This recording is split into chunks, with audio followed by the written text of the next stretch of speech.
Bismillahirrahmanirrahim. Welcome back. Am I audible? Yes, ma'am. Okay.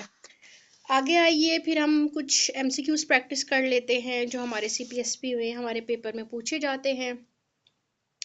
Most common type of fracture in people above 60 years is fracture of neck of femur. Clear? Most common long bone fracture is tibia. Most common fracture of clavicle is lateral 1/3. First, rib fracture causes damage to the subclavian artery. Most commonly fractured bone in hand is scaphoid. Most common fractured bone in wrist is scaphoid. Fracture का ही पूछा है तो दोनों जगह आपने scaphoid कर देना. Dislocation पूछेंगे तो आप क्या करेंगे? ल्यूनेट. गुड. अगला हमारे पास है most common site of rib fracture is angle. ठीक है, रिब जो है एट द एंगल जो है मोस्ट कॉमनली फ्रैक्चर होती है.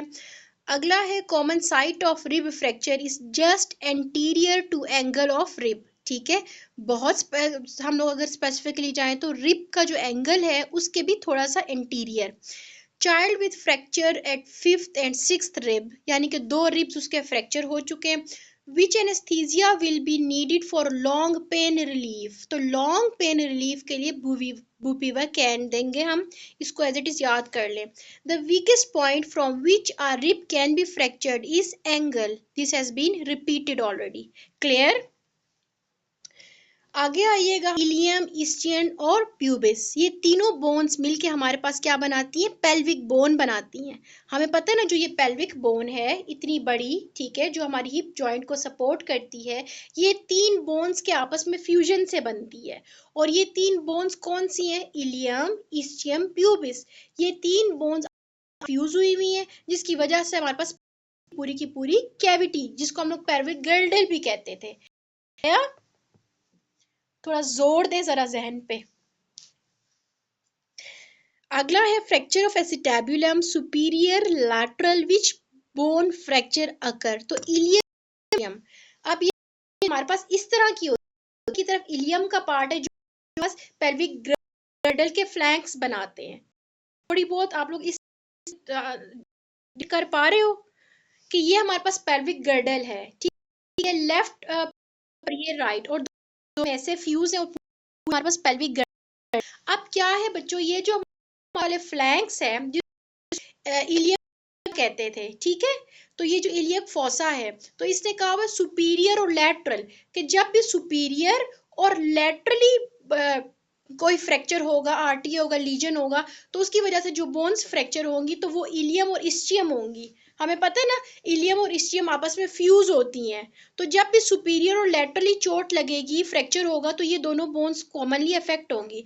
क्योंकि जो प्यूबिस बोन है वो तो सामने है ना, सिम्फिसिस प्यूबिस सामने एंटीरियर है. तो क्योंकि एंटीरियर वो ही नहीं है कोई उसको क्या कहते हैं, ट्रॉमा नहीं, इसलिए वो नहीं फ्रैक्चर हो रही. समझ आई?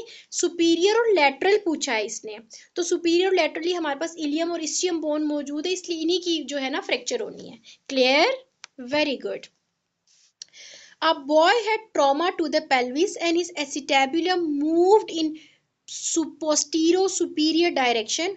What two bones are fractured? फिर वही बात है, posterior superior भी अगर पोस्टीरो सुपीरियर, क्योंकि सुपीरियरली हमारे पास ये इलियक बोन के ही फ्लैंक्स हैं, और थोड़ा सा पोस्टीरियरली हमारे पास इस्चियम बोन भी एक्सटेंड कर रही होती है. तो पोस्टीरियो सुपीरियर हो, सुपीरियो लैटरल हो, तो आपने इन्हीं 2 बोन्स का फ्रैक्चर मेंशन करना है. क्लियर?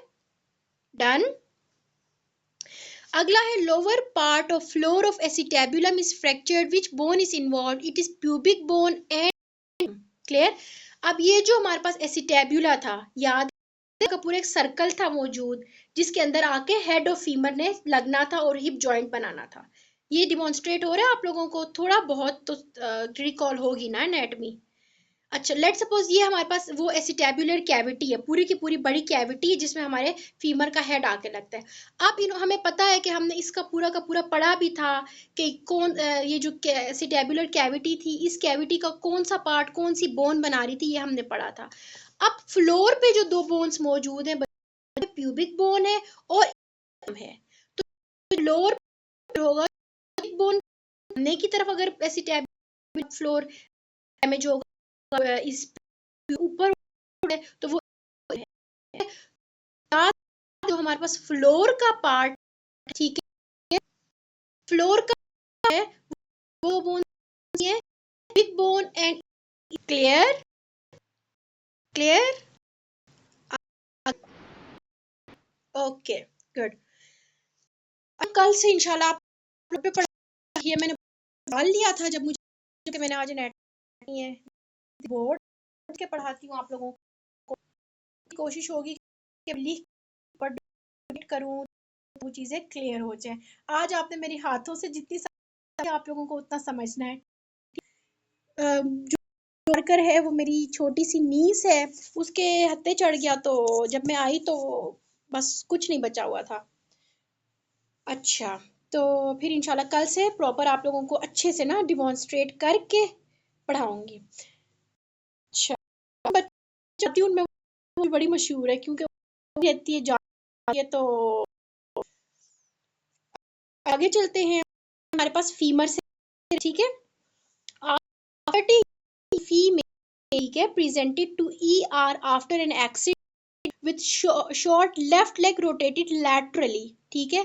तो फीमर नेक फ्रैक्चर, ये भी पढ़ा था कि जब भी लेटरल लेग रोटेशन होगी, ठीक है, और नेक और लेग की जो लेंथ है वो शॉर्टेंड होगी तो फ्रैक्चर होगा नेक ऑफ फीमर। पढ़ा था ना, फुट साइज भी डिक्रीज हो जाता है, लेटरली रोटेट भी कर रही होती है और वो पूरी लेग भी छोटी हमें नजर आ रही होती है जब हमारे पास नेक ऑफ फीमर का फ्रैक्चर होता है। Am I clear? A 50 years old male with history of fall but has no loss to consciousness. Now one limb looks shorter than the other and it is laterally rotated. तो this is neck of femur. Clear? आगे आ जाए, एपिफिजिस से related उन्हें पूछा, lower limb can be affected, limb growth can be affected if the fracture passes through epiphyseal plate. ये याद रख लो, remnant of epiphyseal plate is epiphyseal line. जिस तरह मैंने उस एक्सरे की एग्जांपल से आपको चीज समझाई थी बच्चों कि जो छोटे बच्चों का आप एक्सरे देखते हो उसके अंदर क्या होता है, उसके अंदर आपको पूरी की पूरी प्लेट नजर आ रही होती है जिसको हम कंफ्यूज कर रहे होते हैं।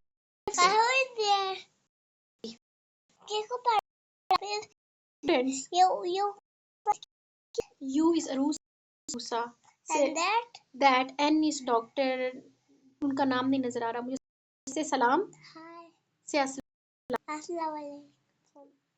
नाउ गो,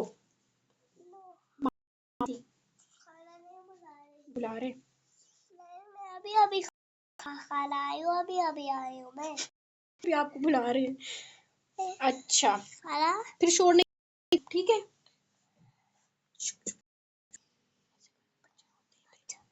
अच्छा आगे आइए, अगला हमारे रेमिनेंट ऑफ एपिफिजियल प्लेट, जो अडल्ट्स हैं उनके अंदर एपिफिजियल प्लेट जो है वो खत्म हो जाती